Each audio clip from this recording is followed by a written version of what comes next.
একটা সংকটের হাত থেকে পরিত্রাণের উপায় খুঁজতে আরো সংকট এভাবে ঘনীভূত হয়েছে। এসব কি হচ্ছে প্রভু? তোমার আশঙ্কা আমাদের আতঙ্কিত করেছে দেবী। একদিকে দেবী পার্বতী অবুঝ হয়ে আছেন, আর অন্যদিকে মহেশ্বর দেবতাদের প্রশ্নের সম্মুখে দিশেহারা।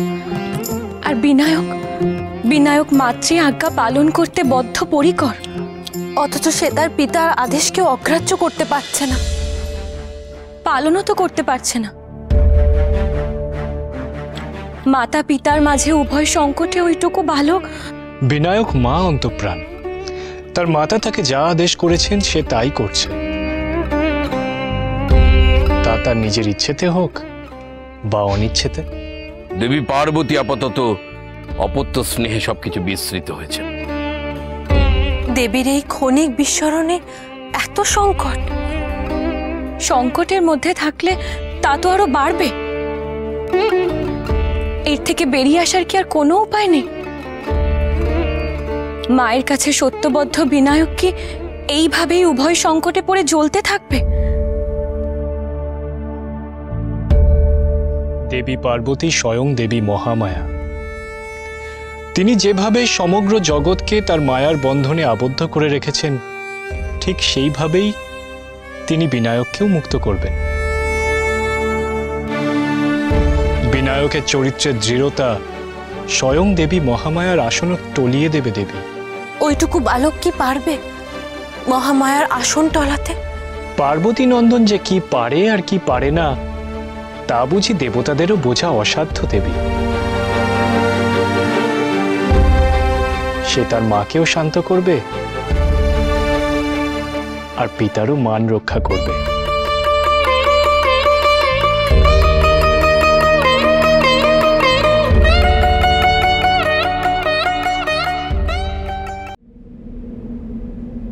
গণপতি পুত্র, পুত্র, অগ্নিকুণ্ড থেকে বেরিয়ে এসো পুত্র, আমার হাত ধরো। আমাকে এমন আদেশ করবেন না পিতা। মাতা আমার গণ্ডির ওপারে যেতে বলেননি। আপনিও আমার গণ্ডির ভেতরে আসবেন না। আমি জানি পুত্র, তোমার ইচ্ছে ছাড়া এই অগ্নিকুণ্ড থেকে তোমাকে কেউ বের করতে পারবে না, আমিও না। তোমার গণ্ডি রেখায় আগুন লেগে গেছে পুত্র, নিজের থেকে বেরিয়ে এসো। আমাকে মাতার আদেশ অমান্য করতে বলবেন না পিতা। পার্বতী, পার্বতী! বিনায়ক, বিনায়ক! আমি এখানেই আছি মা, যেখানে তুমি থাকতে বলেছো।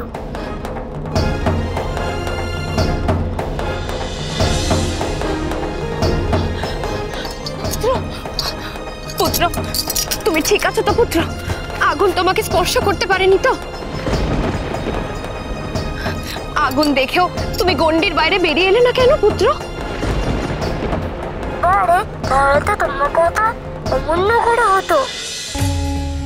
আমি কি তা পারি? আমি সত্যি বড় অবুঝ হয়েছিলাম পুত্র, সত্যি অবুঝ হয়েছিলাম। তোমার এই অবোধ মন আর একটু হলেই পুত্রের প্রাণনাশের হেতু হয়ে উঠতে পারত পার্বতী। হ্যাঁ মহেশ্বর,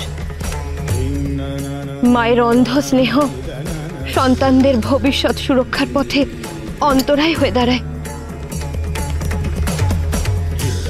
বিনায়ক আজ আমার অন্ধ চোখের বন্ধ পাতা খুলে দিয়েছে।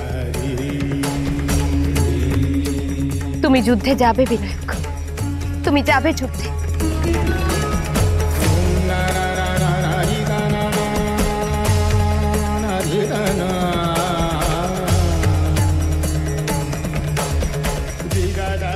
আমাকে মার্জনা করো প্রভু, আমি সত্যি বড় অবুঝ হয়ে উঠেছিলাম। আমি আমার অন্য সন্তানদের কষ্ট বুঝতেই পারিনি। তবু তোমার সকল সন্তানেরা তোমার দিকেই তাকিয়েছিল পার্বতী।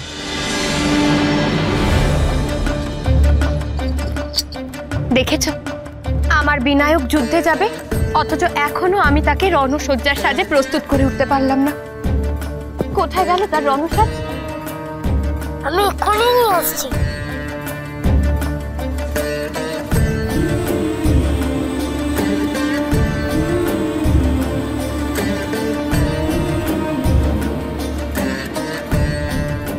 দেখলে পার্বতী, আমার পুত্রের যুদ্ধের প্রতি আকাঙ্ক্ষা দেখলে? যা তোমার বালকের আবদার মনে হতো সেটা আবদার নয়, অধিকার, নিজেকে প্রতিষ্ঠা করার অধিকার।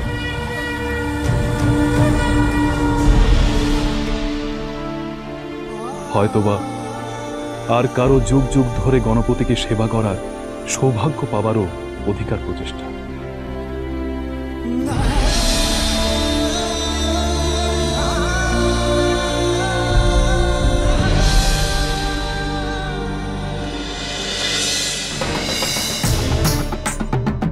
এসো বিনয়।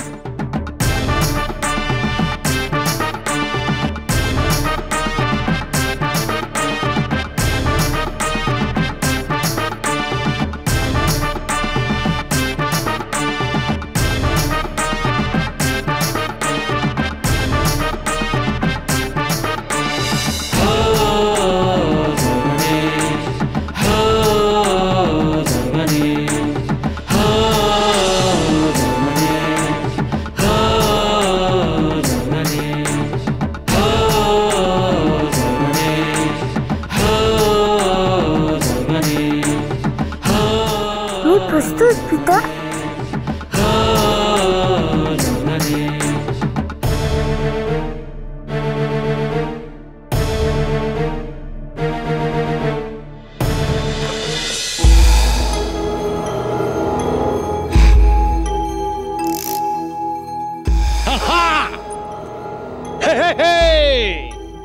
প্রস্তুতি শেষ, যুদ্ধের প্রস্তুতি শেষ।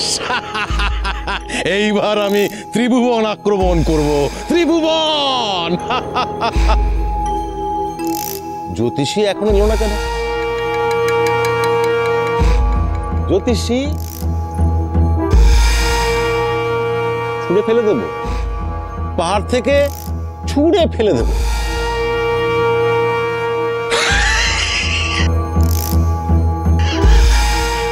আগে মহারাজ, মন্ত্রীমশাই গিয়েছেন তাকে আনতে, এক্ষুনি চলে আসবেন। মহারাজের জয় হোক। জ্যোতিষী এসে গেছে মহারাজ। উদ্ধার করেছো?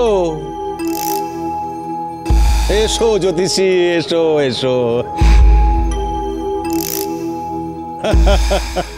তারপর হ্যাঁ, সব সংবাদ কুশল তো? হ্যাঁ জ্যোতিষী, দেখো তো ভালো করে আমার হাতের হস্তরেখা দেখে বলো দেখি, ত্রিভুবনকে পদোন্নত করতে আমার আর কতক্ষণ সময় লাগবে?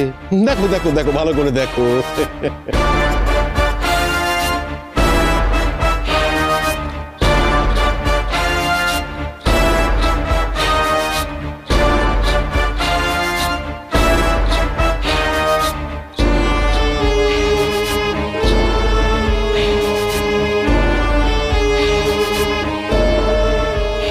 আরে বেশি কিছু দেখার দরকার নেই, তুমি শুধু ওই রেখাটাই দেখো, যেটা দেখে তুমি বলতে পারবে ত্রিভুবনকে পায়ের তলায় আনতে আমার আর কতক্ষণ সময় লাগবে। দেখো দেখো, তাই তো দেখছি। হ্যাঁ, ভালো করে দেখো।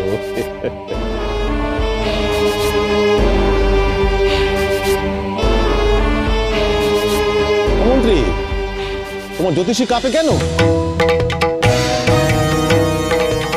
আগে আমি তো অন্য ভবিষ্যৎ দেখতে পাচ্ছি মহারাজ। মন্ত্রী, জ্যোতিষী কি বলছে? যা দেখছো তা বলো মহারাজকে, বলো।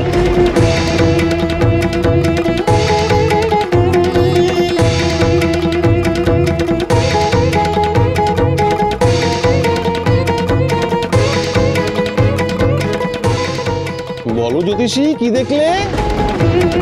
আর কত সময় বাকি ত্রিভুবন আমার পদানত হতে? না না, ভয় পাওয়ার কিছু নেই।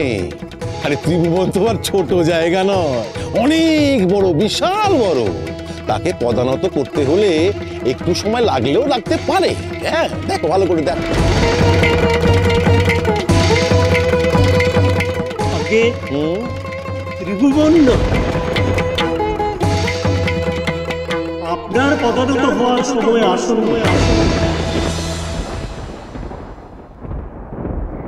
এক্ষুনি পা ধরে ক্ষমা চা, ক্ষমা চা। ক্ষমা চা, ক্ষমা চা। ক্ষমা চা, ক্ষমা চা।